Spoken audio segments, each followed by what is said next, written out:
Welcome. Thank you so much. We are so excited you have taken us up on the e-collar option.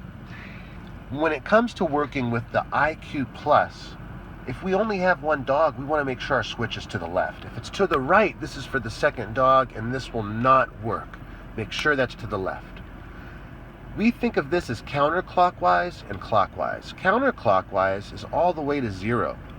There's actually a little dot right here. It's tough to see, but that's what lets you know where you're at when it comes to the intensity. When we go clockwise is as time goes on and our dog does things that aren't good, we're increasing the intensity. Once we find the proper intensity, we can either stay there or go back down and start that whole process over again. We have 3 buttons. We have Nick, Constant, and Page. The Page is as a vibrate. Constant will last up to 12 seconds. The Nick is 5 seconds or less. I don't recommend the Nick. Typically, it will desensitize our dogs to the remote. When it comes to the back, we have a red indicator light, and the same is true on the collar. In order to turn it on, we're going to touch the red to the red, and you'll see a light turn on. When you see this blinking, that's how you know it's on. But to check and make sure it's paired, we're going to hit this Page button. And this is how we know it's actually working. The light will last as long as I'm pressing it up until 12 seconds. If we turn it to the right, you'll see nothing happens with the collar. You'll see the indicator light here, but nothing here. Notice with the Nick, even if I press it, it just lights up for a second, whereas with the Page, it'll last for as long as I hold it. Same thing with the Constant. So make sure that's on to the left when you just have one dog.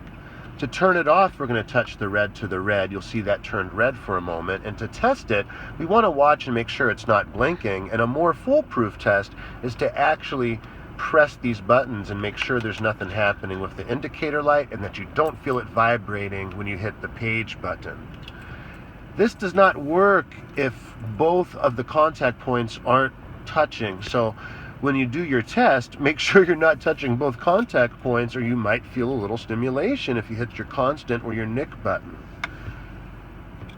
The way you work the remote is, we want to say the word no, Page, and if that doesn't work, we'll say no, press and hold the Constant as we dial in the proper intensity, and once our dog responds, we're going to let go. So how would this work? If our dog is starting to jump, I would say no. And if he's still jumping, no. And then he got off, so I would stop. Let's say he goes to jump again. We're already at the intensity that works, so I could just say no, and press and hold till he stops. If he doesn't stop, I could just dial up from here.